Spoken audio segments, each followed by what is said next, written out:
नमस्कार साथियों, मैं आपका साथी दिनेश बोहरा। अशोक गहलोत जो कि राजस्थान के पूर्व मुख्यमंत्री है की धुर विरोधी माने जाने वाली दिव्या मदेरणा को कांग्रेस ने बड़ा प्रमोशन दिया है और मिशन जम्मू कश्मीर पर भेजा है। और आप देखिए, राष्ट्रीय राजनीति के अंदर सचिव बनाया है। ये अपने आप में बहुत बड़ा पद होता है कांग्रेस के अंदर। और इसी बात को लेकर राजस्थान के अंदर जबरदस्त तरीके से चर्चा चल रही है, क्योंकि आप देखिए, ऐसा माना जाता है दिव्या मदेरणा या मदेरणा परिवार है वो शुरुआत से यही मानता है कि जब 98 के अंदर राजस्थान में मुख्यमंत्री बनने की बारी आई थी तो परसा मदेरणा के नाम पर लोगों ने वोट दिए थे और अशोक गहलोत है उस वक्त मुख्यमंत्री बन गए थे। और उसके बाद से ही लगातार है इस तरीके से तमाम तरीके से विवाद चलते रहे हैं। अब देखिए, दिव्या मदेरणा हमेशा राजनीति के अंदर जब वो विधायक रही, कभी वो थानेदार की क्लास लगा देती है, कभी अंग्रेजी के अंदर अफसरों की क्लास लगा देती है, कभी अपनी ही सरकार के खिलाफ मोर्चा खोल लेती है।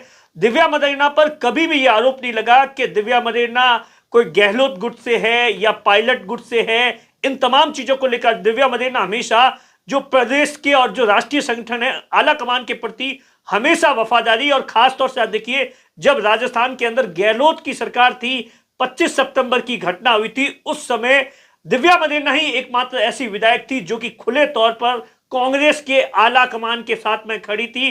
अशोक गहलोत के मंत्री चाहे शांति धारीवाल हो या महेश जोशी हो, उनके खिलाफ मोर्चा खोल दिया था।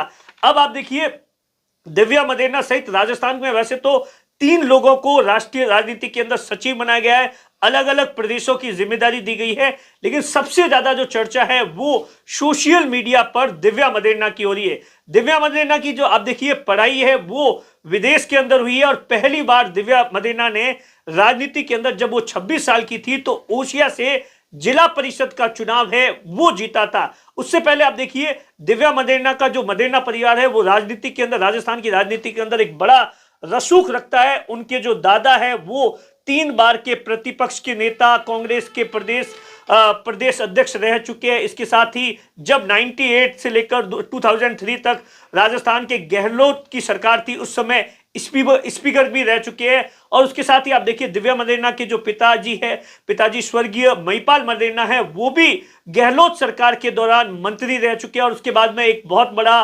राजस्थान नहीं पूरे देश के अंदर बहुचर्चित भवरी हत्याकांड हुआ था, उस मामले के अंदर जेल में गए थे। और उसके बाद से आप देखिए, लगातार है वो दिव्या मदेरणा है वो मदेरणा परिवार की जो विरासत है, राजनीतिक विरासत है, उसे आगे बढ़ा रही है।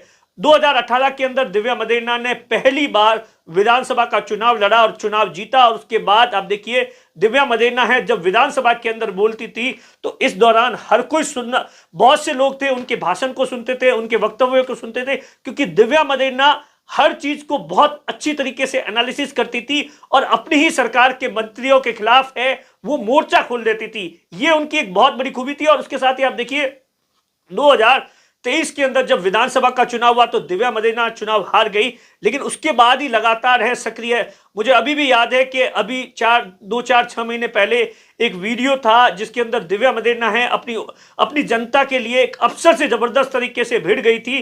कहा जाता है कि कोई बिजली विभाग का कोई मामला था जिसके अंदर अफसर है वो दिव्या मदेरणा के किसी समर्थक को गिरफ्तार करने के लिए पहुंचे थे। तो इसी दौरान दिव्या मदेरणा है खुद वहां पर पहुंच गई और जीप के अंदर बैठ गई कि पहले मुझे गिरफ्तारी करनी चाहिए। ये उनका बेबाक अंदाज है जो कि आप देखिए, राजस्थान ही नहीं सोशल मीडिया पर लगातार है वो सुर्खियां बटोरता है। इससे पहले आप देखिए, दिव्या मदेरणा के बारे में ये कहा जाता है कि वो जब राहुल गांधी की भारत जोड़ो यात्रा चल रही थी पूरे देश के अंदर और खास तौर से राजस्थान के अंदर, उस समय काफी सुर्खियों में आई थी। लगातार वो राहुल गांधी के साथ में पैदल चल रही थी, जम्मू कश्मीर के अंदर भी पैदल चल रही थी। फिलहाल दिव्या मदेरणा को जम्मू कश्मीर और लद्दाख का सह प्रभारी बनाया गया है। अब देखिए, जम्मू कश्मीर के अंदर 3 चरणों के अंदर चुनाव होने हैं और उससे पहले दिव्या मदेरणा को यह बड़ी जिम्मेदारी दी गई है। दिव्या मदेरणा की जिम्मेदारी के बारे में राजनीतिक जानकार मानते हैं कि राजस्थान के अंदर जाट बहुत बड़ा वोट बैंक है, जिन्होंने लोकसभा चुनाव के दौरान आप देखिए,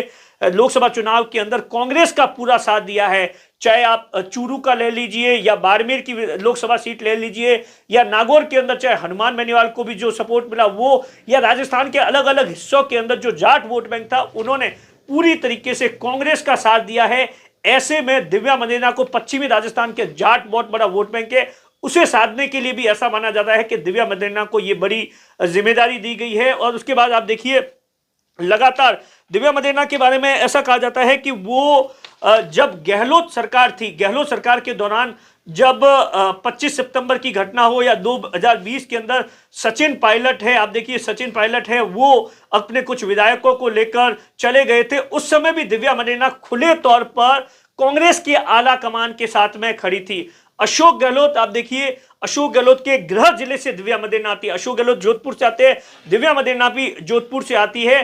कुल मिलाकर आप देखिए दिव्या मदेरणा को एक कांग्रेस के अंदर बड़ी जिम्मेदारी, और कहा जा रहा है कि कांग्रेस ने इस बार जो 81 सेक्रेटरी सचिव बने हैं उसमें बहुत सारे युवा चेहरे हैं जिन्हें कांग्रेस से प्रमोट करने की कोशिश कर रही है। अब देखने वाली बात होती है कि दिव्या मदेरणा है वो मिशन जम्मू कश्मीर में क्या कुछ कर पाती है।